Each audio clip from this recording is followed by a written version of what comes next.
What's up, everybody? Welcome to the Fit to Fat to Fit Experience podcast. I'm your host, Drew Manning. Welcome back for another amazing episode of this podcast. Today we have an amazing episode with my good friend, Sean Stevenson, aka the Model Health Show, aka the sleep expert. We've had him on before in the past, but I brought him back on again because he is relaunching his new and improved book called Sleep Smarter, which is an amazing book. In this episode, you guys, we dive into the specifics of how sleep affects you at the hormonal level. We go over his top hacks for helping you get to sleep faster and getting more quality sleep, because just like our philosophy with working out, for example, it's all about working out smarter, not necessarily harder and longer, right? So it's more about the quality of sleep you get, not just the quantity. And Shawn is the expert on all this, and he talks about how to, for example, how to calm your inner chatter. So one of the issues that Lynn and I have with getting quality sleep is sometimes you lay down and you start thinking about, well, what about this? What about that? And you start stressing and worrying, and anxiety builds up, and before you know, an hour has gone by and you're still awake. So we talk about how to calm your inner chatter, how to get through that. I talked to him about my specific issue sometimes is where I'm training really hard and I'm not eating enough. So if any of you have ever experienced that, we talk about how your exercise affects your sleep and how your nutrition affects your sleep as well. So this one was a great episode packed with a lot of great information, great knowledge that we're throwing at you guys. And I am flying solo today, so it's just going to be me. Lynn's out of town. So I hope you guys really enjoy this episode. But before we dive in, you guys, our show sponsor for today is dollarworkoutclub.com.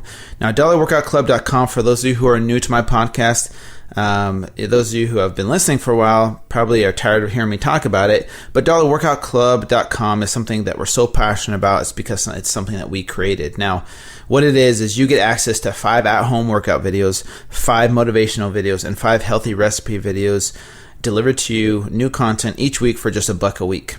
So if you're looking to maximize your results in a minimal amount of time, all of our workouts are between 10 to 15 minutes. And just like I said, exercising smarter, not longer, is the key. And then we have great healthy recipes that you can implement for you and your family. And then motivational videos to help you tackle things like, how to stay motivated and how to stay inspired, how to overcome cravings, and those kinds of things to help you maintain a healthy lifestyle, you guys. So go check it out at dollarworkoutclub.com.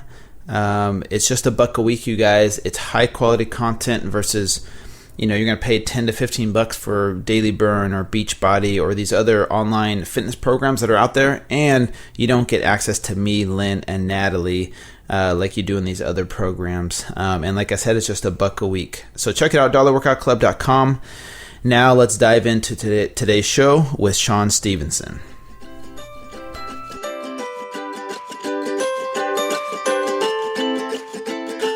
All right, what's up, Sean Stevenson? Thank you so much for coming back on the Fit to Fat to Fit Experience podcast. How's it going, bro?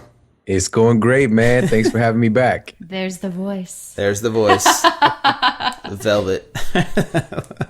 Audio Velvet, man. Love you. We love having you on, man. I know we had you on about 6-7 months ago, and you're back on again, dude. We're super excited to talk about your new book, Sleep Smarter. And I can't wait to dive into this, man, because I loved your first book, and this one, obviously, it's. How would you describe it compared to the first one? Like, what if someone says, "Oh man, what's different about this book?" It's a huge upgrade, man. It's like that first Transformer movie. It was all right, but then they brought Mark Wahlberg on board and just radically upgraded the budget, so that's a great analogy. Man. I just came up with that too. So that's good on the fly, man. That's really, really clever, man, to be honest with you. So I'm going to think Transformers now when I read your book. I know. And I'm a serious upgrade. I'm just thinking of Mark Wahlberg now, but I mean, right, it's fine. It's like, say hi to your mother for me. It's classic, man. So you've been busy, man. I know this book has kept you busy because for those of you guys who don't know, me and Shawn, we're like best friends and we talk all the time. And I know how hard he's worked on this new book. It's been kind of stressing you out a little bit, right? I mean, it's put a lot of time and effort you've had to put into this. How have you dealt with the stress of writing this new book and having to meet deadlines and things like that? How's it been for you? Yeah, well, it's been great having you in my life and to be able to ask questions, bounce things off of somebody who kind of knows the experience. But for me, yeah, it's been a little bit of a labor of love, but luckily I love to write. You know, that was something kind of instilled in me early on. And I even gave a special shout out in the acknowledgement section of the book to my 8th grade English teacher, Miss Blackmore. And I remember she published one of my poems in the school newspaper, and just like it changed my life because it made me feel like my words matter. It made me feel like I matter. And so I love writing. It's the other stuff, you know, the media, the marketing, all of the small things, because I just want to give, you know, I just want to share my gift. I just want to help people, but it's really about the structure and making it as easy as possible for people to say yes. You know, as crazy as it sounds, to be able to help themselves. And so that's been, you know, a big part of it, and doing a lot of interviews, meeting a lot of amazing people. But, you know, I've actually been able to have that good training ground to employ a lot of the strategies that I talk about in the book, especially traveling. You know, I just got back from a little mini tour for the pre-launch of the book in California, and I live here in the Midwest. And wow, I mean, just, of course, jumping the time zones and then having the meetings at different times and the travel involved even while you're there in town, because yeah, LA traffic. Yeah, this is they need medication. Yes. AKA meditation. They need meditation. Yes. And also, this is why podcasts are so amazing. Like my biggest audience, and you guys can see this too with your tracking, is in California. And a huge shout out to you guys listening out in Cali. I love you guys. And we were so close to actually moving there, but that's a whole nother story. But, you know, just that experience really allowed me to put the stuff that, you know, I wrote in the book into practical practice, especially from the traveling perspective. But, you know, seeing this stuff in clinical practice over the years, 10 plus years in the clinic, and seeing people's lives transform just by optimizing their sleep has been a gift in and of itself. So I've been handling the stress pretty well, you know, and just like I told you guys a little bit earlier on, I think I've really structured my life so that I can enjoy the process. That's so important to me, because one of the things we can talk about if we get into like sleep and relationship context is people that are sleep deprived have been clinically proven to have less satisfaction and less happiness after a big accomplishment than people who are well rested. Wow. You know, so you guys know, like a big wedding or a big birthday party or a big trip or something, and you put so much energy into it, and then before you know it, it's over and you didn't really fully enjoy it, you know? And I know, for example, with my wedding, my wife slept for like 3 days afterwards, you know, like she was asleep on the plane with a blanket over her head. I'm like, I know they're going to think she's a terrorist. I know it. They're going to think there's something wrong with her, you know? It was like just creeping me out. I've never seen her like that. And so it was a blur to her, you know, and just having the opportunity to be conscious of this experience and enjoy the process has really made it all good. That's awesome, Yeah. man. Thank you so much for sharing that. So really quick, before we dive into the book, I know we're going to talk a lot about sleep, you guys, and how important sleep is, and just seriously how it affects you on the cellular level, affects your personality, affects who you are at the core. Before we jump into that, like, you have a 15-year-old son, right? I do, yeah. Okay, so here's my question for you, Sean. I know this book is kind of geared towards, you know, everybody, but I want to know, for you guys with a teenager, how do you implement these strategies? Does your teenager follow it, or are they kind of just, you know what, I'm going to go to bed when I'm tired, I'm going to sleep in as late as I want? How is it for you guys with a 15-year-old son, and what kind of tips would you guys give to parents who have a 15-year-old son? Wow. Or a teenager? I think we might have talked about this a little bit before, but especially for teens, it's finding out what they want, you know, and using these type of things as leverage, you know. So, for example, my son, right, even when I was in Cali, he texted me a picture of the scale because he's been working to gain weight ever since football ended. And he's almost gained 18 pounds here in just it's been 2.5 months, which is absurd, you know, and he's been doing everything by the book that I've encouraged him to do, including focusing on optimizing his sleep, you know. And so it hasn't been that difficult because I've got that carrot dangling, you know. So some people, it's the carrot, they're a carrot or they're a stick. And so he's definitely a rewards-based individual, and he wants that prize. So whenever I'm like, hey, dude, you really should get to sleep. You got to get up and, make sure that your body gets recovered. And he's like, oh, I know. And then he's gone. He just goes, he gets off of the computer or his phone and he just shuts it down and he gets his sleep. It's really that simple. It's finding that leverage point. Whereas, every now and then he's like, he's still a teenager, like he wants to stay up or whatever, but he still gets it. I don't have to tell him very often because it's a part of the culture of our family too. And that's what's so important too, guys, is the culture that's in the family itself. Like what are the things that we do? What are the things that, we don't do? And a lot of people, we like to classify ourselves by the things we don't do. Like if somebody has that label that we have as a vegetarian, for example, we're talking about the things that we don't do a lot of times. And it creates this separation. But it also brings you together with other people who are in the same guild, other people who are vegetarians. And so it's kind of looking at the potential problems that comes with, but a lot of times there's a lot of positive things that come in there, not just the negatives. So that's kind of what it is, man. We created a to where it's automatic. That's awesome. And last time we did talk about this, but on a nutritional level. How did you get your kids to eat healthy? But it follows the same pattern, right? It follows the same culture that you guys create in the family. And so, yeah, I was just curious about this time talking about sleep because you know how teenagers I hadn't even thought about that. And of course, I had like the most unhealthy sleep habits as a teenager too. And it's like, how do you actually educate your children about sleep in a way that they'll? Well, you got your dad's Sean Stevenson. Your dad's got a book called Sleep Smarter. Exactly. You just like respect. So let's start to dive into the book, and let's start with some of the basics, because I know for me, it wasn't until a couple of years ago that I even learned, which is so crazy and naive to me, how important sleep was. I mean, like, oh, sleep's important, but most people actually don't know, scientifically, physiologically, like why it's so important and how it affects so many components of our lives. Why don't you just go through some of the basics of what sleep can do to improve your life, like how it helps with like muscle recovery and different things like that. Okay. Yeah, well, and maybe reference some of the studies in your book that kind of come to mind too. Okay. So sure. Let's start with, since this is Fit to Fat to Fit experience, There we go. Let's start with that angle. And it's really important for people to understand, we think that our bodies are changing because we're working out or because we're eating healthy. Well, the reality is, as crazy as it sounds, those things are important, but fat loss is all about your hormones. And there is no other physiological process that has more bearing on your hormone function than sleep does. It's more powerful than food, and it's more powerful than exercise. And actually, those two things largely depend on the quality of sleep that you get. And that's some of the things we'll talk about today, obviously. But one of the studies, so there was a study recently, and I didn't even mention this one in my book. There's so many, but there's one similar in the book, but this was just a recent one. And this was from the University of Chicago.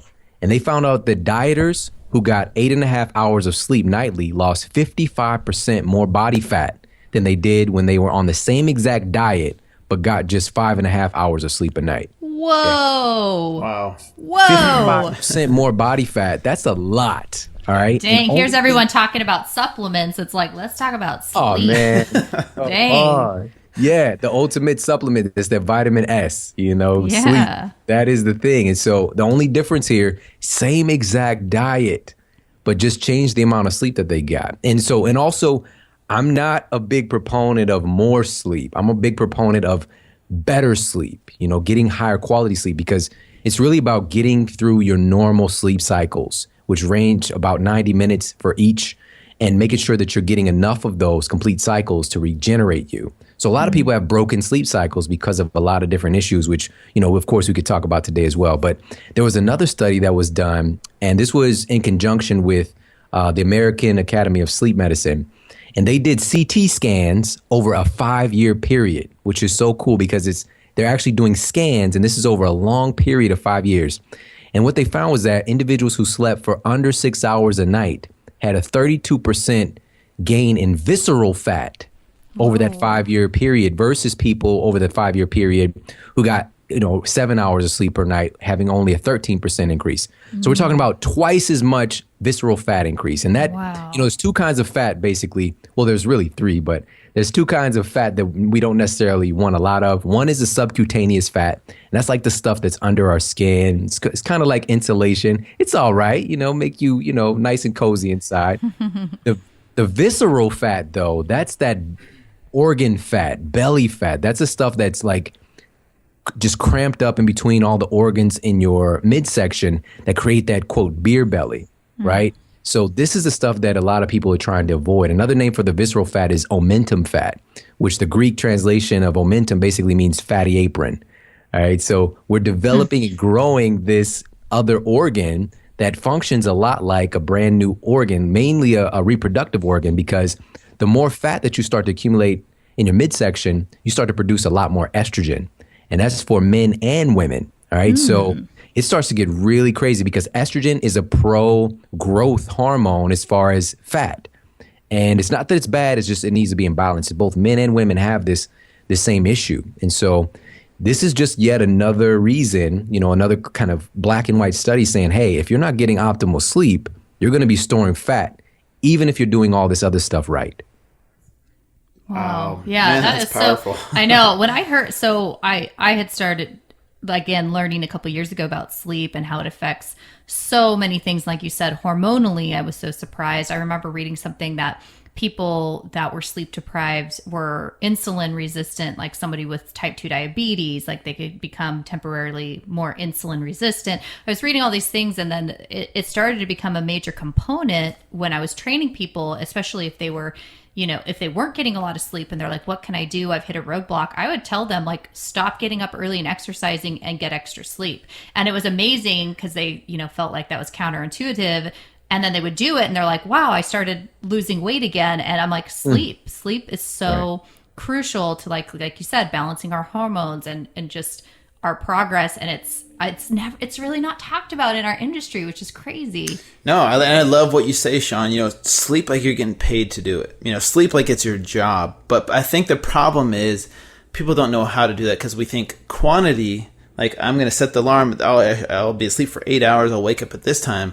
But it's about quality. How do we get people to shift over from, okay, quantity, 6 hours or 8 hours of sleep to quality sleep? What are some, like, the top 3 things that people can do in order to really get quality sleep? Because here's my question. Is it better to get 6 quality hours of sleep versus 9 hours where you're tossing and turning? I'm assuming it's the 6 hours, right? Of course. Yeah. That's hands down. And so what it's really about is cycling through your normal sleep rhythm or sleep cycle. So there's a period, and it depends on which expert you talk to, is 4 to 5 stages of sleep that are pretty easy to observe from any individual in a sleep study. And so, but I like to break it down to kind of 2 simple categories, but then there's these transitional periods between them, which is REM sleep and non-REM sleep. Okay, so REM sleep, that's rapid eye movement. And this is basically when you're doing a lot of the dreaming. Your brain is in a higher brainwave frequency. So, you cycle through these different brain waves. And I don't know if you guys know about this, but there's basically 5 different brainwave frequencies we can monitor as well with humans. Or 4, again, depending on which expert you talk to. But basically there's beta, and beta is normal awakeness. We're in beta right now, okay? Just everybody that's listening, tuned in, you're in beta unless you're like the Dalai Lama or something, all right? So, and then once we get more relaxed and the initiation of sleep starts, or some people who meditate as well, they start to transition into alpha, okay? So alpha, and this is where it's kind of calm, relaxed, and a lot of intuition can start to happen as we transition into theta. And this is where deep relaxation, experienced meditators hit here, and a lot of kind of the imagination is really born from this state. And a little fun fact, kids are relatively frequently in theta up until the age of about 7. And this is why also it's kind of like a hypnotic trance. Their imagination is so real, like superheroes are real. They're Frozen, the Frozen characters. Oh, yeah. Also is real, like they're so impressionable and so open to ideas and exploration and imagination because of theta. And then we have delta. This is where the deep anabolic sleep really takes place. And this is the non-REM sleep. Okay, so the other brainwave frequencies I talked about, we can kind of cycle through when you're in REM sleep. But delta is where you get the most anabolic growth and recovery. So what we want to do is stack conditions to make sure we're getting adequate amounts of all of these. One of those things, and this is a low-hanging fruit for everybody to get started, is making sure that you're getting in some form of exercise in the early part of the day. And so there was a study done at Appalachian State University, and they broke exercisers up into 3 groups. Group A exercised at 7 a.m., Group B at 1 p.m., and Group C at 7 p.m. at night. Group A spent more time in the most anabolic deep stages of sleep, and they woke up more recovered, faster physical recovery, and they had lower blood pressure in the evening, which is a marker for lower stress levels. All right, so all of that from doing exercise in the morning. Now, there's a caveat there. I'm not saying that you can't exercise in the afternoon or evening. It's just as far as sleep quality is concerned, getting some in the morning can be really helpful. And if you want to work out later in the day, that's cool too. But make sure that you get some activity in the morning. I recommend just a minimum of like 5 minutes, 5 to 10 minutes. You could do some body weight exercises. You could do some Tabata. You could do some jumping. I've got a little mini rebounder here in my office. You know, throw on a podcast, you know, listen to the Fit to Fat to Fit podcast or the Model Health Show. Or the Model Health Show. Yeah. It's a toss-up between those two. Toss-up. You know, either way, you're going to be winning. So you can turn on your favorite podcast, do a little bit of exercise to start your day. The reason that works, and this is really what I focus on, you know, because some people are how people. They just want to know how to do something. You know, just tell me what to do and I'm going to do it. Like now that I know, Sean, exercise in the morning, I can get more sleep better sleep at night, deeper anabolic sleep. Okay, on it. But I'm a why person myself, you know, and I want to know why something works. And so what's going on here is that doing exercise in the morning helps to basically reset your cortisol rhythm. And so what does that mean? Well, your normal cortisol rhythm for a human, your cortisol is supposed to be peaked in the morning. So we'll say between 6 a.m. and 8 a.m. and gradually decline as the day goes on, bottoming out in the evening. And what that bottoming out does is it allows for melatonin to be secreted because melatonin and cortisol have an inverse relationship. They're basically like sort of like flash and reverse flash. You know, they're like opposites of each other.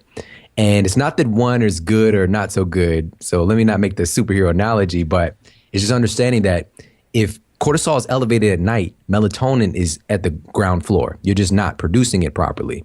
And same thing. So a lot of people that are feeling extremely tired in the morning, their cortisol is probably too low. And melatonin is not optimized, is not being secreted properly. So to help encourage that normal cortisol rhythm, doing some exercise in the morning can really help to get your day going. And doing that consistently over, you know, a couple of weeks every day can really transform somebody's life by transforming their sleep. So that's one of the strategies to help to get higher quality sleep versus, you know, like you said, tossing and turning. Because a lot of people, they're like already like, I sleep 8 hours a night, but I still wake up feeling wrecked. Well, it's probably because your sleep cycles are getting interrupted from a number of things that I talk about in Sleep Smarter, but more so we focus on the solutions like I just gave about, you know, getting 5 minutes of exercise in the morning. That's great. That's a great tip for people. Because people ask us, you know, I'm glad you said that. People ask us a lot, you know, if it matters when they exercise. And it's funny, I never knew that study. So I would just say, hey, it's just important, you know, that you fit in time for yourself. It really shouldn't make that much of a difference. Any workout's better than no workout, but it's great to have the science and the facts kind of educating people about the benefits if they can get in, like you said, even just like a Tabata, if they can get in a quick workout in the morning and how that could affect their sleep. That's awesome, especially for us moms that I feel always get very little. So here's the other thing that you kind of mentioned. I want to talk about the melatonin myth, which you go into in your book a little bit, because here we are in this industry where it's like, oh, I'm tired. I could either take Ambien or I could take something natural, you know, melatonin, like that's natural. Some people think, but what's your opinion on melatonin? Where you like, what's your, you know, is that something people should take? Or is it more so just balancing it out? Because you said it's not good or bad. It's just in the proper amounts, it's good. Wow. I'm going to do something unconventional here. Okay. I'm going to say hold on this topic, because there's something important that I want people to be able to take away in regards, because we mentioned earlier about the importance of sleep when it comes to your body composition, fat loss, weight loss. I want to make clear one of the things that's going on there behind the scenes. And like I started the show by saying, fat loss is really about your hormone function. And one of the most important hormones that's produced when you're getting high quality sleep, and the vast majority of this is produced when you're sleeping, is human growth hormone. And this is the most anabolic stage that we can be in as humans is deep sleep. And so HGH promotes growth, maintenance, repair of your muscles and bones, and it also facilitates your body's use of amino acids. So if you're like going broke trying to buy protein powders and you're not sleeping, you're wasting your money because your body can't even utilize this stuff properly unless you're producing the right hormones. All right, and same thing, reparative enzymes are being produced. The melatonin, the testosterone, follicle stimulating hormone, all these things that help to build your body up, make you have a tremendous amount of vitality. This is happening during sleep. And so now to transition to the supplement question. Yes. Melatonin itself. So, guys, listen. We're listening, Sean. Just because you can buy it at Whole Foods does not mean that it's safe, all right? Does not mean that it's okay. Yeah. All right, Whole Foods has cookies. It's still a cookie, you know? But it's from Whole organic, Foods. gluten-free. It's organic, gluten-free, vegan, all that. We're taking it's this healthy. thing too far, man. Like somebody, I'm gonna get a gluten-free mattress next time, you know? Just like all these catchphrases, you know, and obviously this stuff is very relevant, but it's just understanding. It's not that the cookie is necessarily bad. I truly believe that everything kind of has its place, but still keeping your perspective, like it's still a cookie, you know, it's still a supplement. It's still an isolated compound. This is what's most important to understand. And melatonin is a hormone, all right? So this is straight up hormone therapy without a license. You know, like you could just go ham on melatonin and nobody's going to hold you accountable. So here's the issue. And I documented this in Sleep Smarter as well. This really important study, and this is just the first of many that are coming out now, found that individuals who were consistently taking melatonin had a reduction in their cells' receptor sites for melatonin. So what that means is, you can still produce melatonin, but your body's ability to use it starts to diminish. And that's a big problem, all right? So this is so important to understand that we don't want to just take an end product. You know, we don't want to try to supplement something that our body produces on its own. We want to support our body's natural production of melatonin by doing simple things, you know, like exercising in the morning, for example. And another thing is making sure that we're getting less exposure to artificial light in the evening. Harvard did a study and they found that exposure to light in the evening was enough to basically suppress melatonin secretion. But all light isn't created equal, you know, as far as artificial light. Blue light was the most impactful. Green light was 1/3 as impactful on disrupting people's sleep cycle and suppressing melatonin as blue light. And then red light was found to have little effect. So if you want to, you know, get it sexy, get the red light going at night, you know, that's a good idea. It's going to help you sleep better than that fluorescent LED, you know, white blue light bulb that's beaming out. So that's number one, is melatonin is an end product. So let's not start there. All right. There are instances where I would say, hey, it's advisable. It's okay. But that's a very rare circumstance. What we really want to do is start with things that have a lot more evidence, historical evidence, not just recent clinical evidence, all right? And that would be things like kava kava, valerian, chamomile. These things have some clinical proof of their effectiveness and efficacy, but also they've been used for thousands of years sometimes. You know, like kava kava is like the national drink of Fiji. You know, they've been down in that stuff forever. And it's been clinically proven to be a mild sedative, but the human body has more of a resonance and kind of acceptance of this because it's a natural substance. Not saying that it's perfect, but from there, then we can move to more isolated compounds, which I would say is a second tier. But we don't want to jump right to melatonin. We want to use melatonin precursors. So this would be things like 5-HTP. 5-HTP is a precursor to melatonin. So is L-tryptophan.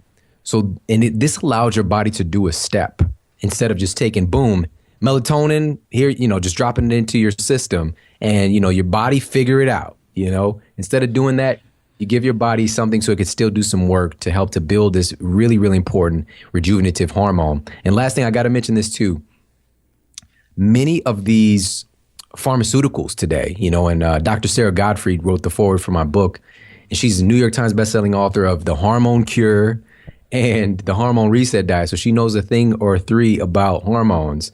And just taking 20 prescription sleeping pills a year is enough to radically increase your mortality rate. And a lot of people don't know that. Yes. 20? And so basically, yes. So we're talking about barely a pill a month or 2 a month. Wow. Is going to increase your chance of clocking out early. Wow. And we're disrupting this natural pattern. And what it's been shown to do is add on only about 30 to 40 minutes of sleep, and not necessarily high quality sleep, again, because we're not normally cycling through our natural sleep cycles. And so what's happening is we're disrupting our human growth hormone production. We're disrupting melatonin production. We're disrupting our reparative enzymes.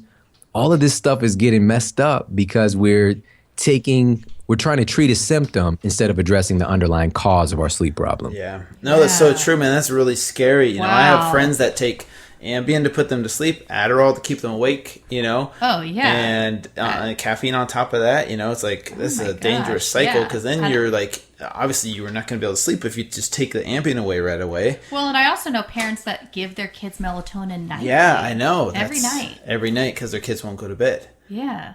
That's really scary too. Yeah, and it's about education though. Like I said, I didn't even know, and I'm in the industry till 2 years ago, anything about the importance of sleep. And then I just feel like there's not enough. That's why I love your book. Like it's really the Bible for sleeping. There's not enough information like helping people. Like I know so many women like myself. Like tell me what you would tell a mom like this. This is what I get all the time from women. I can't go to sleep because at night all I do is think of my to-do list.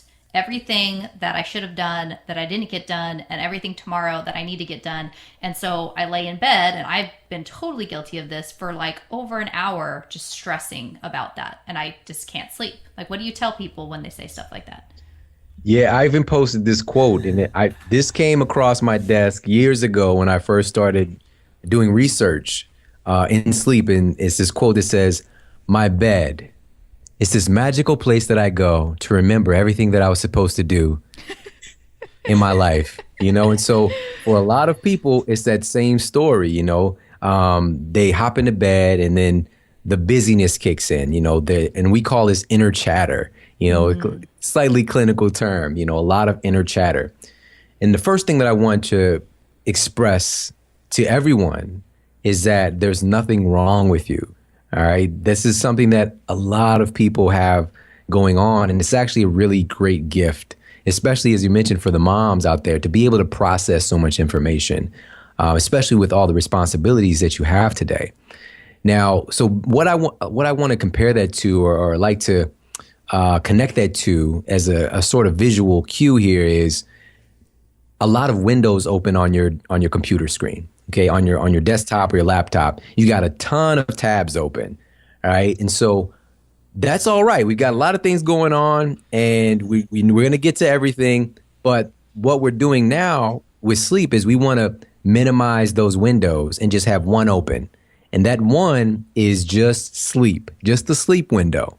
So how can we do that? How can we just minimize those windows for now and just focus on that one which we want is sleep, and so that we can wake up and be better the next day? Because the reality is, is there a fire over there? No. Oh, I know. I do hear. Do you hear that? It's a fire alarm. We have our headset on. It's gone. It's gone. They put the fire out. The fire is out. Everyone's saved. Everyone was rescued, and we're good to go. You're welcome. Oh, yeah. I know what it is. It's a truck backing up, and it's making those beeping noises. Sorry about that. I didn't hear it at first because I'm like, you got good ears. You can hear the stuff going on in the background in Hawaii from St. Louis. That's crazy, man. You got some good ears. My superpower. It's that good sleep. Yes. So, all right. So here's the deal. what do we do to minimize all those other windows and just be able to focus on getting great sleep? Well, this is actually very, very simple, but I'm probably going to mention something that so many people are like, I've been meaning to do that, or I'm going to learn, but it's meditation. We absolutely have to have a practice of meditation today in the world that we live in. It is essential. It's like there's no way around this. And that doesn't mean that you have to sit cross-legged on the floor in a closet by yourself. You know what I'm saying? Yeah, you don't have to do that. If that's what you're into, yes, go for it and ohm it up all day. Do it. But there's also other types of meditations. There's guided meditations. There is binaural beats. You can listen to certain sounds, and it will actually instantly change your brain waves, like we talked about earlier. There's moving meditations like Tai Chi and Qigong. There's so many different practices. And it's really about. Sorry, Dan. No, go ahead. What about like breathing techniques, like counting with your breath? Are there those that you recommend, like a 4 count, hold for 7, 4 count? I've heard of the 4 count, hold for 4, 4 count, hold for 4 is a good kind of like slight meditation technique. Sorry to interrupt. No. This is good because this is what I was going to talk about next, Drew. Thanks. Hey, we're on the same page. Great minds think alike. I know where you're going with this. Exactly. And so that's another style of meditation that's free, easy. You have instant access to all the time. Now, here's why it works. So your breathing is part of your autonomic nervous system. And some of the other things that your autonomic nervous system is controlling is beating your heart, is digesting your food, is controlling the dilation of your pupils, but it's also controlling your breathing. But now that I've started talking about breathing and Drew mentioned breathing, you're probably more aware of your breath right now, aren't you? And this is something that a lot of us, it's just kind of like, was I not breathing before? I don't know. Was I doing it right? It happens automatically. But what's so interesting, unlike being able to beat your heart or jump in and digest your food, you don't want that kind of responsibility. You don't want to have to be able to do that job. But the crazy thing is with your breathing, you can actually jump in and turn off the autopilot and grab the wheel and control your breathing. And this is an evolutionary advantage because our breathing is heavily lined up with our fight or flight response and our rest and digest response, or the sympathetic nervous system and parasympathetic nervous system, respectively.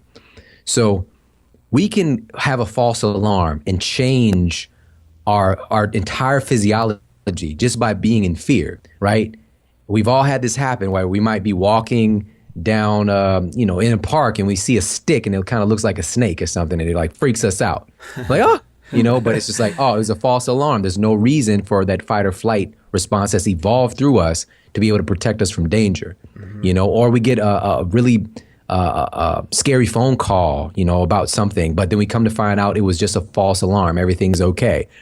You need to be able to instantly switch over. Animals in nature do this easily. Like that impala, it's full out fight or flight getting away from that cheetah. But once it does, it shakes it off and it gets back to doing impala things. Whatever that is, eating leaves and drinking water and doing it impala style. Interesting. And so that's what's going on with us. We can ruminate on these things. We can just like sit and process and rethink and think about even more negative things happening. We have this infinite capacity to add fire to that stress. And so by us being able to jump in and take the wheel, we can calm ourselves down instantly. And so one of the breathing practices, like you just mentioned, is very simple. And it's just, sitting up tall in your chair. And first of all, you have to learn how to breathe again, which sounds crazy. It's thinking about breathing and filling up your lungs from the bottom up. So that means when you breathe in, you're going to actually have your belly to relax and come out a little bit. But we're all taught, like, keep those abs on, like I walk by, I used to do this with my son, just like hit him 20% on, boom, hit him in his stomach, and, but just to be able to relax and to allow yourself to have a little pooch, it's okay. We all get so tense and we keep ourselves from breathing using the full capacity of our lungs. So think about as you're breathing in, you're filling up a container from the bottom up with water. Okay. You're filling up your lungs from the bottom up with air. And so you're becoming a natural breather instead of a chest breather, because a lot of us are just breathing up in our chest region. And I can do this. Like if we were at a live event and you ask somebody to come up on stage and ask them to breathe, take a deep breath, immediately their shoulders will go up, right? And instead of, your shoulders shouldn't be moving, your belly should be moving, but that's a clear sign of that chest breathing. All right? Lynn was really funny. Lynn was actually doing that when you were talking about taking a deep breath. She was like, I could see her like sit up and whatever. Drew was doing it too. When you were talking about like relaxing your abs, he's shirtless right now recording this, and he started like flexing his abs and like. We're talking about. I am relaxed. It's just naturally flexed all the time. Yeah. No, I was kidding. Yeah. He's a flexosaurus. Yeah, I'm just like, he doesn't even know how to breathe, letting his stomach out. He's like, what? It's like, what? My abs are on all the time. No, I'm just kidding. Sorry to interrupt, man. We're just having a good time with you. Yeah, no, I love all this. Good. So really, really easy is just sitting up straight in your chair or, on the floor, just getting in a comfortable position, and then closing your eyes and taking that deep breath in, filling the bottom from the bottom up your lungs with air, and breathing in for a count of 5. So it's 1, 2, 3, 4, 5. Then you hold it in for 5 seconds. 1, 2, 3, 4, 5. Then you breathe out and get everything out of your body for 5 seconds. 5, 4, 3, 2, 1. Then you hold it out for 5 seconds. 5, 4, 3, 2, 1. Then you repeat the cycle. Breathe in deeply for 5 seconds. 1, 2, 3, 4, 5.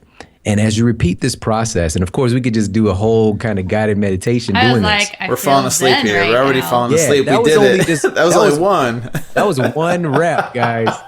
So as you do that process, you start to activate your parasympathetic nervous system, which is the rest and digest system. And it turns off your fight or flight system. For a lot of us, we're chronically in the sympathetic dominance, basically.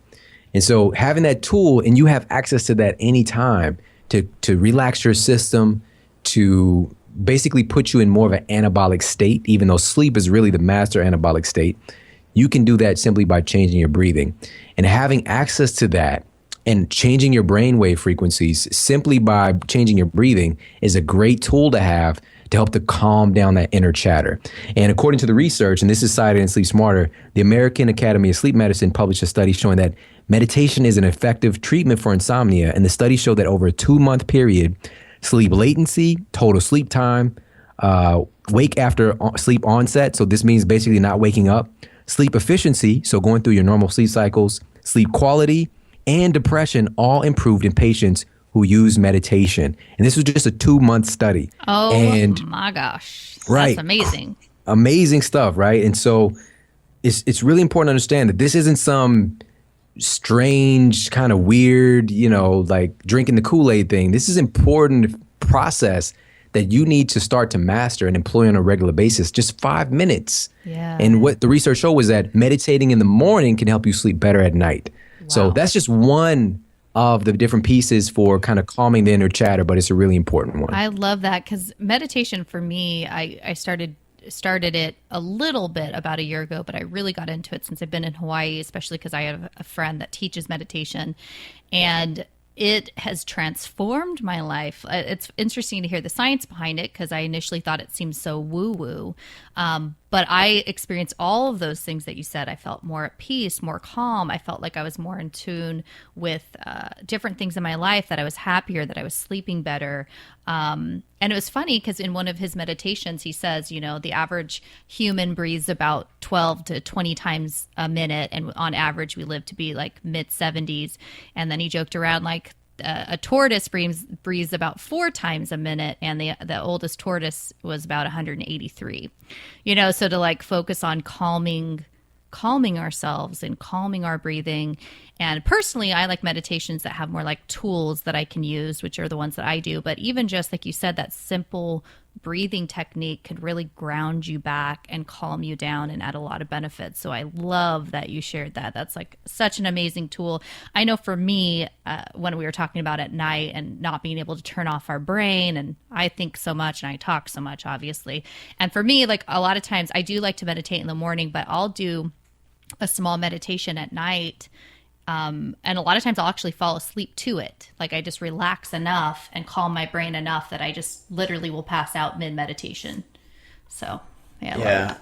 Man, there's so many good things that I want to discuss with you, Sean, and I'm gonna be a little bit selfish here and talk about something that I personally struggle with every once in a while because you're my sleep guru, and I kind of want, maybe there's other people out there that suffer with this, but it's and I don't know how to describe it, but basically when I'm exercising really hard, like I do a really hard workout that day, and I think it's me not eating enough calories, and there for some reason there's times where I'm in bed laying there. And all of a sudden, I feel this almost energy come on where I'm like, my brain is starting to go, and I've done the breathing technique and all that. And the only thing that will calm me down, I'll lay in bed for like a good hour, tossing and turning, trying to get comfortable and like trying to sleep. The only thing that helps is me going to eat some food, And I'm like, is it because and I feel like my heart's racing and I'm a little bit sweatier. I feel like I need some food. Yeah. And then probably about like 20 minutes after that, then I'll be able to fall asleep. But it's, wow. Have you ever had people that are like, maybe they're not eating enough and their body is feeling stressed and is waking them up to go eat? What's your thoughts on that? Of course, man. This is why we have lights in the refrigerator, man. All right. Touche. So, no, and I appreciate you sharing that because definitely there are definitely other people who've experienced this. And there's a couple of things going on here, number one, and this is a huge tip for any practitioner out there, any person who strives to be a master in their profession, especially a master health practitioner, physician, coach, that kind of thing. If you listen to somebody tell you their problem, they'll tell you the cause and cure within that. Okay, so he already told me what the so the did cause. I just do that? Yes, you told me that I'm probably not eating enough. Yeah. All right, so you just said it. You're like ravenously hungry and tossing and turning in bed because your body is not satiated, like you're an active guy and your metabolism is pretty hot. Yeah. So it's your meal timing. That's all it is. It's just a change in your meal timing and probably eating a little bit more of certain categories of food or eating a little bit more food. Mm-hmm. And so we all know you can kind of fall into that food coma, right? And some people, we call it the itis. Like you get the itis after Thanksgiving dinner. Yes. And it's kind of like comatose. You become a part of the furniture, And so what's going on here? Well, one of the things that can happen is we get a little bit of a serotonin hit from carbohydrates in particular. So can I ask, what do you tend to go for when you get up? Now we're getting deep, man. Yeah, here we go. We're getting deep. So I will go for honestly, something quick is either like half of a Quest bar with a scoop of almond butter, to be honest with you, or some type of nuts or fat, or sometimes like a couple of hard-boiled eggs. You know what I'm saying? Mm. Something that's quick and easy that has mostly protein and fat. And for whatever reason, that makes me feel full, and then I can sleep easier, but it's quick energy without it being fast food or right, processed carbs. So look at Drew. Nobody else is getting up in the middle of the night and going to people are going to get ice cream, man. Yeah, I know. I love how he's like, well, I get up and get a couple hard-boiled eggs. Gotta make sure my six-pack has a six-pack. Exactly. Basically, well, that's the thing is I was gonna say I get up in the middle of the night and I'm like, is there any pastry? That's what I have in my cupboard. Dessert. But that's the thing is, if there is, I will stuff my face with it and not even feel guilty about it. I'm like, I just need calories of some type. Like I'm so hungry. But when I'm trying to be good, it'll be those types of foods. Okay, proteins, got it. fats. So this is, and it's important, guys, an important lesson to take away, everybody listening is, and Lynn just said is if it's in the house, this is classic. If you've got it there and you're dealing with some kind of weird stuff with your sleep, I promise you those Pop-Tarts are getting hammered. I promise you those potato chips are getting hammered. And it's you might have promised yourself that I'm going to eat great, I'm going to work out, I'm going to do all this stuff, I'm going to follow, Drew and Lynn, what they're talking about. But then you end up with that guilt and that shame and that, I've got to start over, that start over on Monday syndrome. And so a lot of that is because your willpower versus your biology. You got to set yourself up for success. So, but anyway, so back to this point. All right. So with carbohydrates in particular, you're going to get a little bit of a serotonin kick when you eat carbohydrates, really yummy stuff, the pastries, the ice cream, but also quote healthier versions. So sweet potatoes, some fruit, things like that as well. You're going to get this hit of serotonin. And so serotonin is a precursor to melatonin. All right. So I hope that's starting to make sense. So it can start to transition and help your body to calm down a little bit. Plus serotonin in of itself is like a feel good relaxation hormone. All right. So you're going to get that instant hit. Another thing is that blood sugar crash that will inherently happen if you eat carbohydrates by themselves, especially, something that's a higher carbohydrate with lower fat and protein. So that can be enough to put you to sleep. However, you can be pulled out of your normal sleep cycles. And this is why somebody might do that, but they'll wake up feeling exhausted because they didn't get in their normal sleep cycle, because you also can go hypoglycemic. If you get that big sugar crash and go to sleep, have a sugar spike and be nice and comfortable and happy, and then you go to sleep, that sugar can crash in the middle of your, maybe the first hour of you sleeping or whatever, something like that. And it's going to pull you out of your sleep cycle. So that's one thing. The other thing is the fat and protein construct here. So those things are very grounding, especially higher fat foods. And so that's kind of what I recommend is as far as like go ahead and give yourself permission before you even go to bed, Drew, so you don't got to get up. Just go ahead and have a high fat snack, and it's sort of like if you're eating carbohydrates, it's like if we give the analogy of your metabolism is like a fire, right? It's a fire. It's your fireplace at your house, right? And if you throw some carbohydrates on your metabolic fire, it's like throwing some paper, like a stack of paper onto the fire. It's going to burn really bright and hot, and then it's going to disintegrate very quickly. Versus eating fats is like putting on a small log onto the fire. It's not going to get that big spark and hot fire. It's just going to be steady. It's going to help to encourage a steady energy and steady burn. So that's the analogy I like to use. And so that's something that's going to keep your blood sugar more stable, give you some kind of grounding nutrition, and also just the pleasure. Like, we're here to eat. Like, we should love the process and enjoy our food. So we got to get out of this whole weird thing of like, I can't eat late at night. That's not necessarily true. Now, here's the thing. You got to hear this though, guys. Hear this. It's so important. And I talk about this in Sleep Smarter. Somebody that's of a normal body constitution, a normal BMI is what they actually use in the research, which BMI is not necessarily the best tracker, but this is what they use.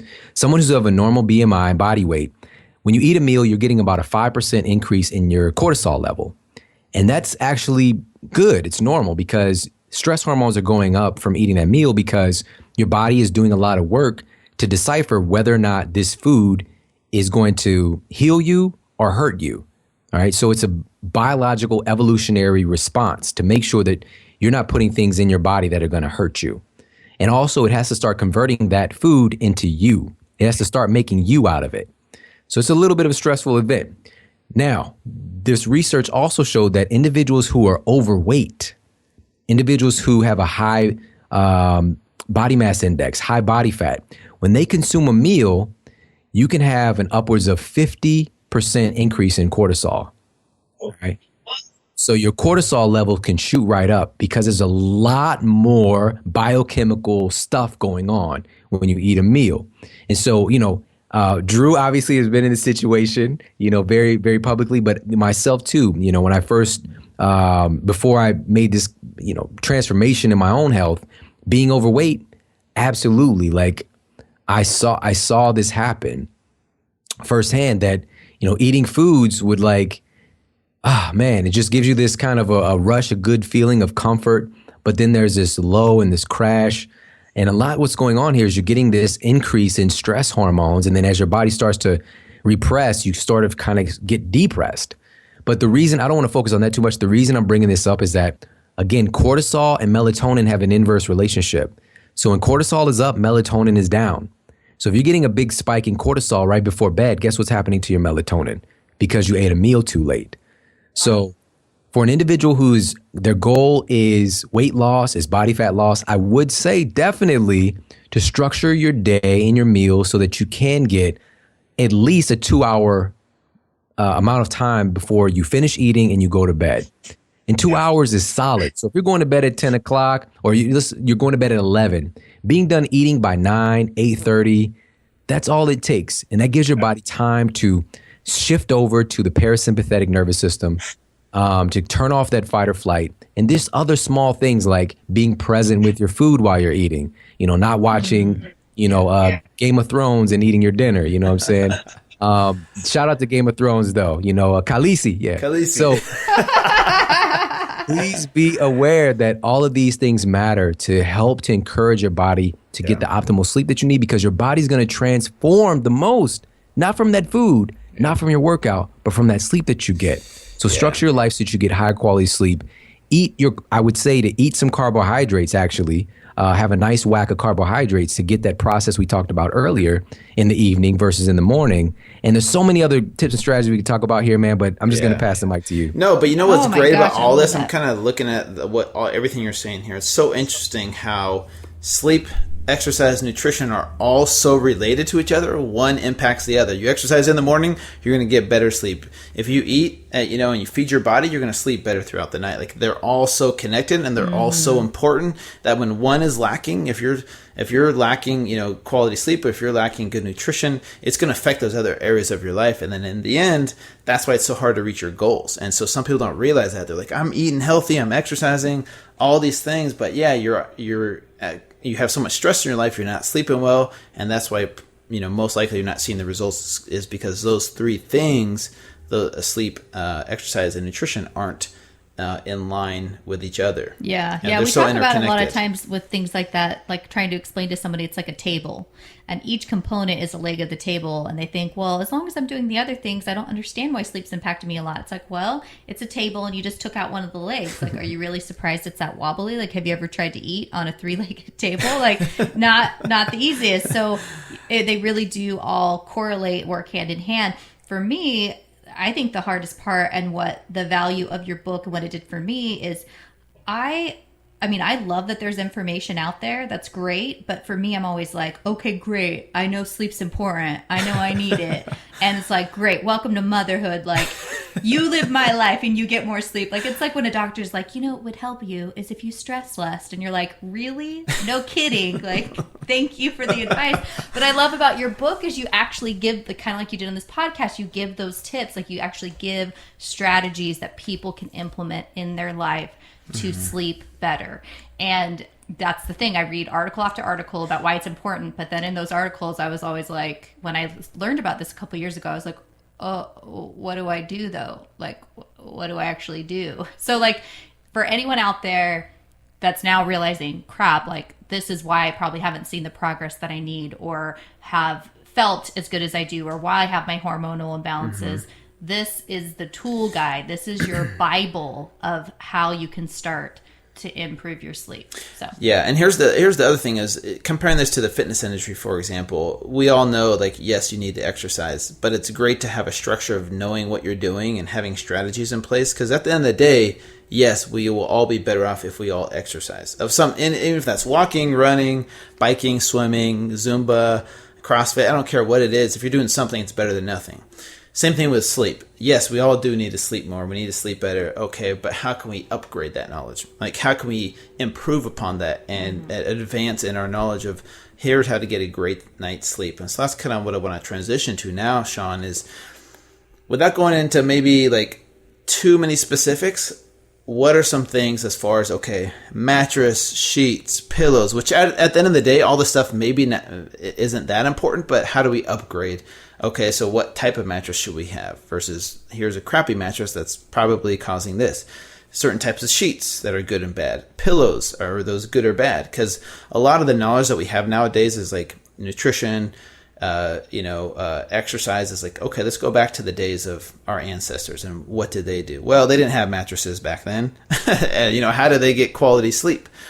So can you touch on those kinds of things if you're okay with talking about that for people that want to upgrade their quality of sleep with those types of things? Because I'm assuming those things make a difference, right? Yes, absolutely. But you already said the thing, which is, there are people in, third world countries who are sleeping on the ground at night that sleep better than people in the most fancy Tempur-Pedic, adjust your side, it changes the gravity, you can actually float and then sink in water and it's like a flotation, all this crazy stuff that we can get. a hyperbaric chamber, Michael Jackson style, all this stuff. And there are people sleeping better who are sleeping on the ground, and that's really what I focus more on is all the other lifestyle factors that enable you to sleep good at night. But the bed and the pillows and all this stuff absolutely matters. And this just takes a little bit of common sense. So the National Sleep Foundation actually recommends, which I had no idea about this, that you get a new mattress every 7 years. And for a lot of us, just kind of like, we get a mattress and that's it, like I was not planning on getting a new mattress, and it's just like, I saw no need for it. But I didn't realize that my kind of like, I would wake up and I just felt a little bit of like kind of off, like aches and pains, like my body just felt out of sorts for so long, sleeping on the same mattress. And it wasn't until I upgraded and I found out that, number one, it's something called mattress resiliency. And this is an actual thing that can be measured that a lot of people don't hear about. They just hear about, it's like, this is a triple pillow top, soft as a cloud, foam mattress. It's like all these, fancy, cool things are just kind of like those words that make you feel good, that pull you in, like it's fluffy, and not like, what's the real thing here? What's really making sure that my body's in an optimal position? So when you're lying down, your hips are the heaviest part of your body when you're lying down. And so wherever you lay on your mattress, that part of the mattress where your hips sit is going to start to lose its resiliency first. And automatically that's going to start to pull your spine out of alignment. All right. And for a lot of people that might manifest, and the biggest thing that people call off work for in the United States is back pain. All right. So that's like the top thing is like somebody threw their back out, or, they're just having chronic back pain. And let me not say the biggest, it's one of the biggest. And a little do people know it's oftentimes a result of their mattress that they're sleeping on. And this might not show up as back pain if your spine is out of alignment for hours, because you spend about a third of your life on a mattress. All right.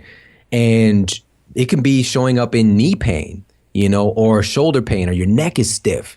And this is because your spine is off. So your body's going to start to, as it's moving through the world, it's going to be moving differently because your spine is off. This can also show up as digestive problems, acid reflux, things like that. Because also when you're through your spine, and chiropractors know this well, you've got roots and connections to all the major organs in your body as well. So make sure that you're checking into the mattress resiliency.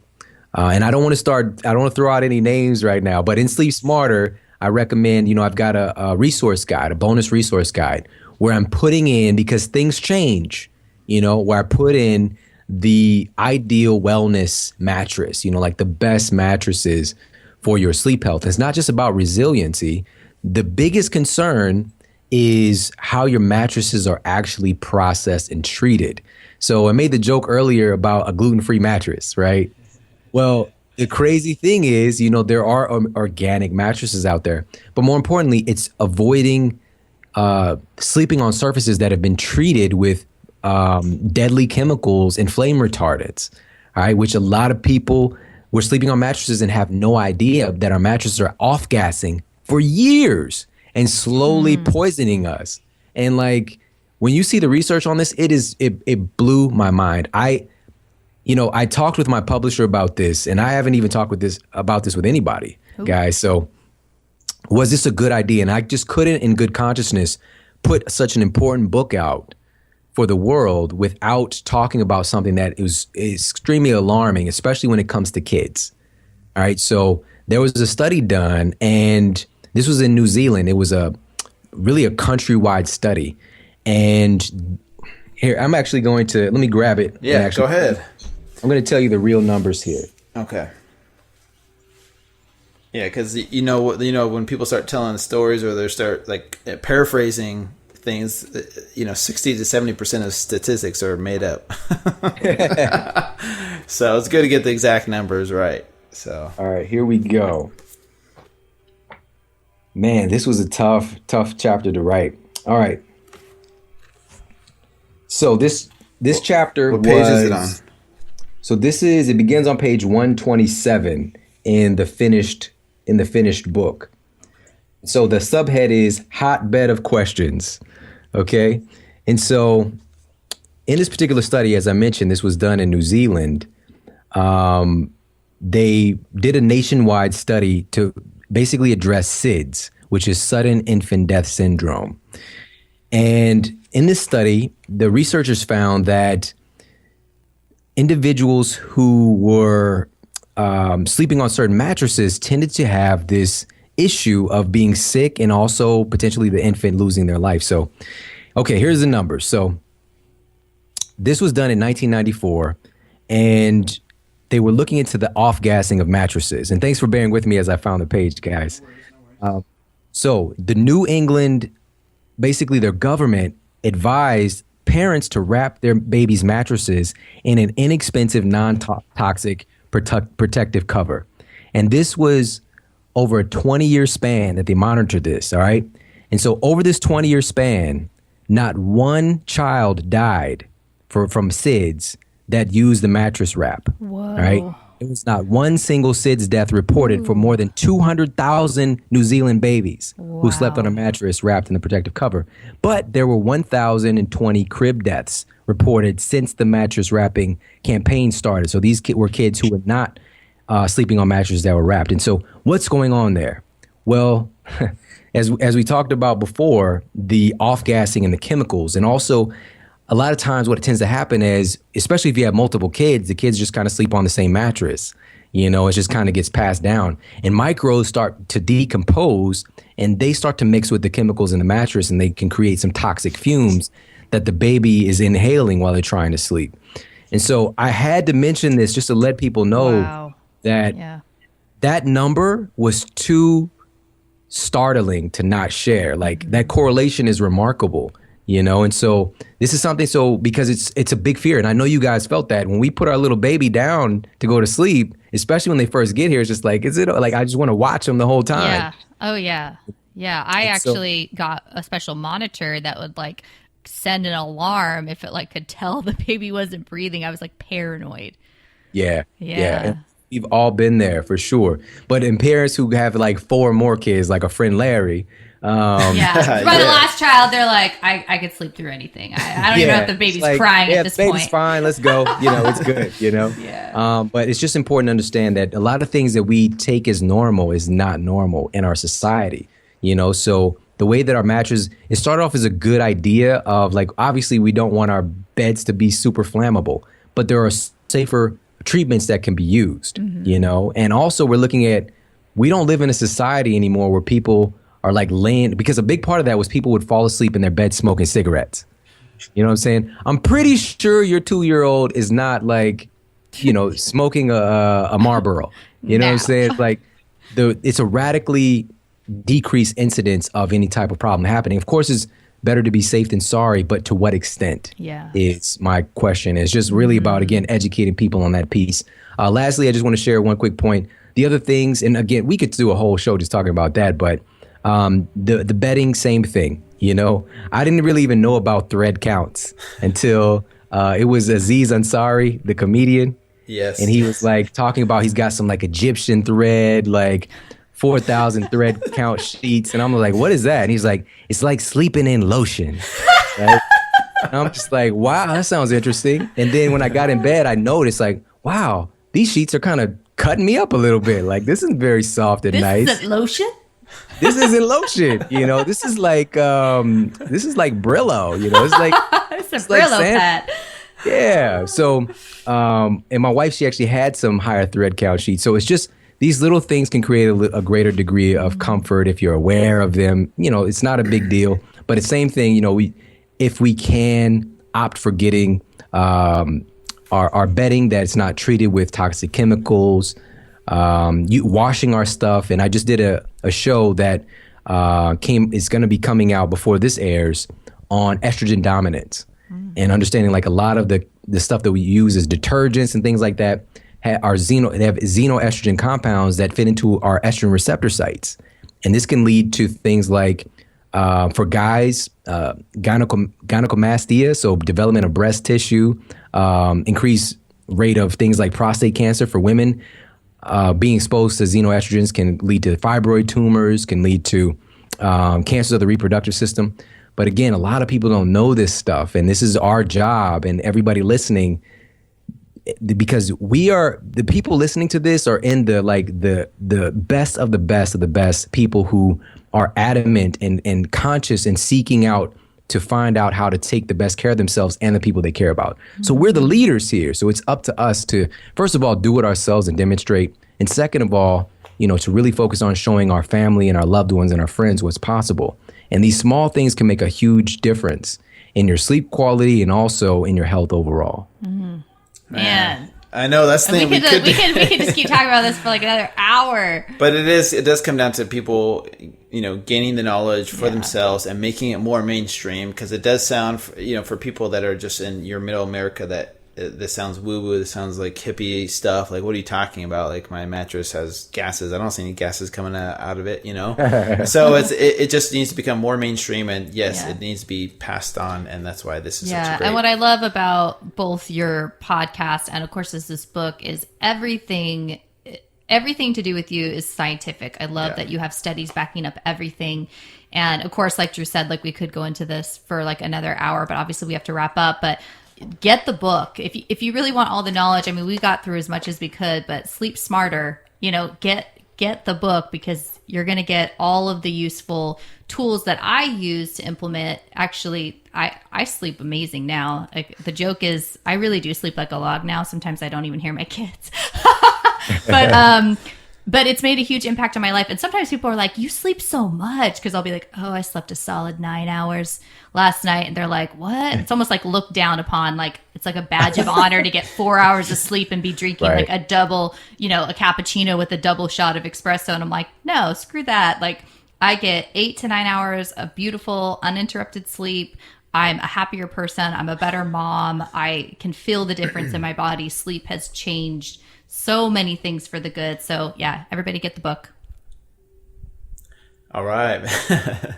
Wow, Lynn, thank you so much. And I just want to say, guys, like, this is a really important time, where, because sleep isn't really a sexy topic, and so, like, making it interesting, making it fun, making it sexy as it can possibly be, and changing the culture around it, because you just said, like, it's looked down upon, which is odd. It's so odd. Because to get results in the way that we're programmed is like, I need to work harder. I need to exercise harder. I need to diet harder. And it's kind of difficult for us to wrap our minds around, because sleep is something where you do nothing and you get stuff. And so a lot of us have created this barrier in our mind that nothing comes for free. Nothing comes, without a cost in our world. And I promise you, there are things that come automatically to you by the very nature of you being alive. It's your birthright. You deserve good sleep at night. Love is free. I promise you that. It's just, certain kinds of love. Let me just but it's just being aware that certain things are just built into the system. And part of the reason that you're here in your divinity is to be able to take rest and to be able to show up and be the best version of yourself for you and the people that you care about, because they don't just want you, they want the best of you. And it's really answering the call, like, am I really showing up as my best self? And can I start sleeping smarter to make sure that I'm the best version of me for everybody I care about? Yeah, that's great, man. Yeah, thank you so much for talking about that, Sean. We're going to wrap up here in a little bit, but just for those listening, sleep like you're getting paid to do it. I almost messed that up. Say pay like you're sleep. I said it backwards. Yeah, sleep like you're getting paid to do it. Sleep like it's your job, you guys. And that's what I love about your book, is you have the 14-day plan, which keeps people accountable. We track our calories, we track our workouts. There's all these apps for that. I love that you included a 14-day plan where people can journal, about their sleep and how they're doing, and that makes them more accountable, and it becomes more of a priority in their life, which means that's what they're focusing on. It's going to help them develop a plan and stay accountable to having a better sleep lifestyle, which is going to help out in so many other ways. So that's what I love about the new version of Sleep Smarter. Before we wrap up, We are going to do a quick little lightning round with different questions this time, Sean, because we know we gotta switch it up because he already knows what's coming because he knows we're gonna ask him random questions. He's probably prepping like it's probably the same thing. No, just kidding. So they're all new questions, and you know the deal. And we're not gonna ask you to sing this time. We're not. Just FYI, we should, asked you last his time. Voice is amazing. But it sounds like it's trying to do trick psychology to me. I know. I'm gonna ask you the exact same things. You're gonna be like totally thrown off. Yeah. Okay, we're going into the lightning round. Just a few questions. Remember, first thing that comes to mind, answer as quickly as possible. All right. Okay.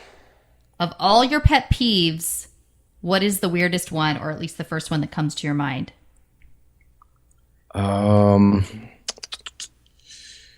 this is tough. I can't think of anything right now. There's nothing that anyone does that here we go. bugs He's you? got something. Something that really bothers me is 24-hour gyms. Go to sleep. You know, that's one of my things right there. There you go. Perfect. By and it just happens to be like when I was traveling and it's 9-10 o'clock at night and there are people just like you can see them through the window, like a hamster on the hamster wheel going at it. It's just like it bothers me a little bit. Oh, that's hilarious. I love that answer. I always would be like, why would someone even want to work out at 3 a.m.? Why does there need to be a 24-hour? I get it. Okay, the last book that you read that you simply could not put down. It was so good. Other than Sleep Smart. Oh, wow. Man, all my books are upstairs. I'd have to look at my shelf. The first one coming to mind that like this one I didn't want to stop reading, but I had to because I had to get to work, was The Urban Monk from Dr. Pedram Shojai. I've heard of that one. I haven't heard of that one. I've heard of it. I heard it's really good too. Yep. He just hit the New York Times bestseller list with it, and it's important for this time as well. I really love that book. It's great. Oh, cool. Yeah, I haven't heard that one. I'm gonna have to check that out. Okay, if money and your career were no obstacle, where in the world would you choose to live?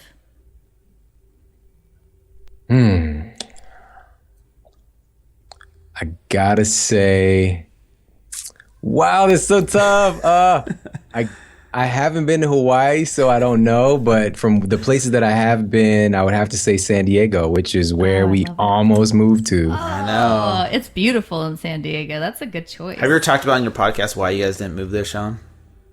I haven't talked about it yet, but we can save that for another episode. But I know why. But I'm just wondering if you've talked about it before. No, I haven't. Okay. Awesome. Okay, last question from me at least, unless Drew has one. And you have to answer. You're going to say, I want both. You can't. Okay. Okay. All right. Would you prefer to be smart or happy? Happy. I love it. That's easy. All right. I didn't think it was that easy. I mean, Sean's unless so smart. you were so smart, you could figure out a way to be happy that you just, like, okay, here's a supplement. You can't analyze it. Here's a supplement I could take. It's just, Sean, I love how smart you are. Literally, sometimes when you're talking, and I'm like, huh? What? And you're like, the different types of, literally every time you talk, I'm like, how does he contain all of this information into that brain? I love it. But I was just like, that's a good question because I wanted to know, you're so smart. Would you choose smartness or happiness? Good choice on the happiness. I got two questions for you, Sean. What's one thing that you can't live without? And before you answer that, let me you can't pick your family or, cars or food or something like that. And I'll give you an example of something that I say that I got to have it. Chapstick. I have to have chapstick, after I brush my teeth. Like if I have dry lips, I have to have chapstick. So what's one thing in this world that you don't think you could do without? Wow. Oh man. Trying to think of something that I might use consistently. Yeah. But it's just like basic stuff is coming to mind, like water. You know what I'm saying? I guess it would be I wouldn't say I can't live without it though, but I something I use every day is this topical magnesium. Yes, I've heard you talk about this. So that's something that every day for 3 years, probably about 3.5 years, I use at night, right before bed. And I even travel with it. It's one of those things we're chronically deficient in magnesium for most of us, and trying to take it internally. Yeah. It can pull a lot more water to your bowels if you take too much, and so that can create disaster pants. I've heard of that happening before. So you got to be careful about that. But the topical application is just really wonderful. It helps magnesium is a a kind of calming, grounding mineral. So that's something that I wouldn't be happy if I didn't have it anymore. So that's what I was going to ask you. If you didn't have it, would there be this placebo effect of, okay, I'm not going to be able to sleep now, I'm not going to get a good quality sleep? Like, what if you ran out or you forgot to bring it? What would happen? See, that's the thing, man. Well, placebos tend to or the nocebo, as you call it. No, both. It can be both, but the research shows that even when you know that it's probably a placebo, it still works. So I could say, like, I'm aware of that issue that I could have with it. But when I say every day, I was speaking in an extreme. There have definitely been like spots like this week, so just say I've used it every day for the past 30 days except one. And that was this week. And I consciously chose, like, I'm just not going to use it tonight. So every now and then I'll just not use it for a day or two. Gotcha. And I still sleep great because of all the other practices. It's just this little extra layer of yumminess that happens with sleep, if you have your magnesium levels up. Gotcha. Okay. No, that's fair enough. Okay, last question. And I'm going to ask you something that Shawn T asked us when we were on his podcast.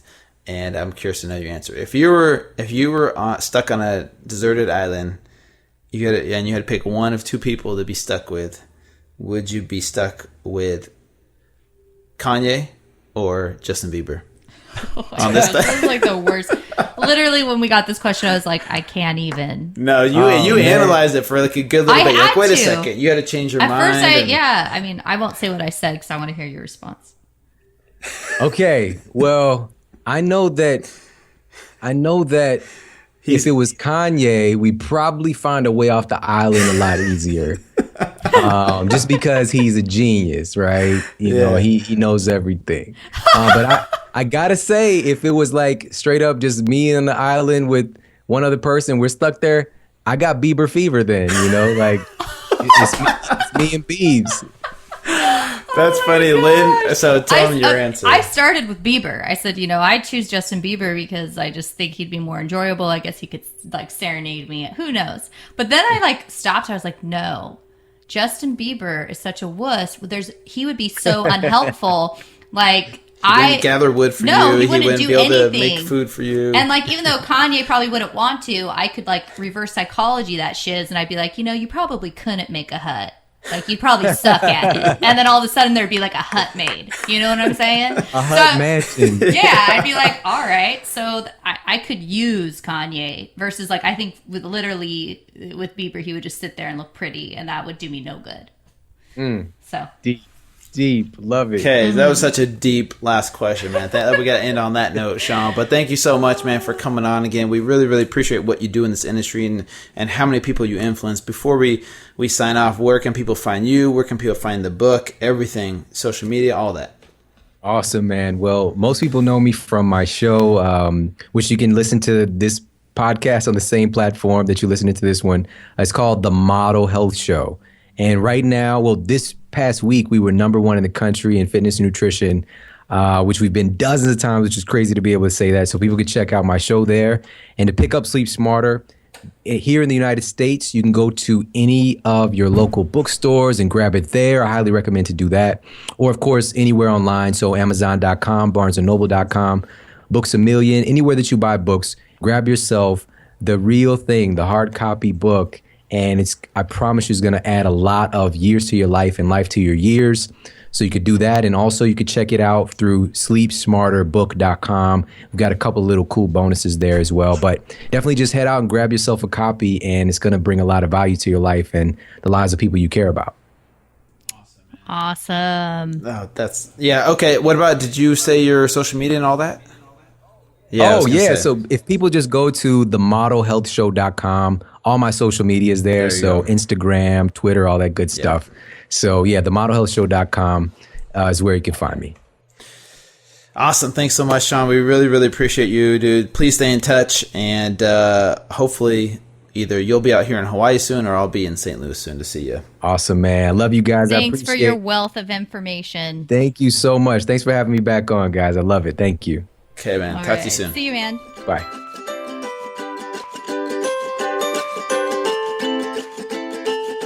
All right, you guys, I hope you enjoyed today's episode with Sean Stevenson talking about his new book, Sleep Smarter. Make sure and go check that out and support him. And if you can definitely get sleep down, you'll notice how your life will improve in so many different ways. It's definitely an episode you want to share with your friends or family or loved ones that, suffer with not being able to get quality sleep. Also, you guys, stay in the know with us. Make sure and sign up for our newsletter. You can go to my website at fit2fat2fit.com to stay in the know with upcoming events and travel schedules and appearances, things like the TV show, future episodes of the podcast. Also follow me on social media at fit2fat2fit. Lynn's website is 2fitathome.com, and all of her social media handles are at 2fitathome. And then also, you guys, if you guys love this podcast, please help support us. We would love to keep this going for you guys. Great information, great people that we bring on here. Please go to iTunes, subscribe, hit 5-star review if you really enjoy it, and leave us a review. And definitely share it with your friends and family. We really appreciate you guys being a part of our Fit to Fat to Fit family and always supporting us throughout the years. We definitely have so many big plans for the future, so please support us in this way. We'll see you guys back here for another great episode next week.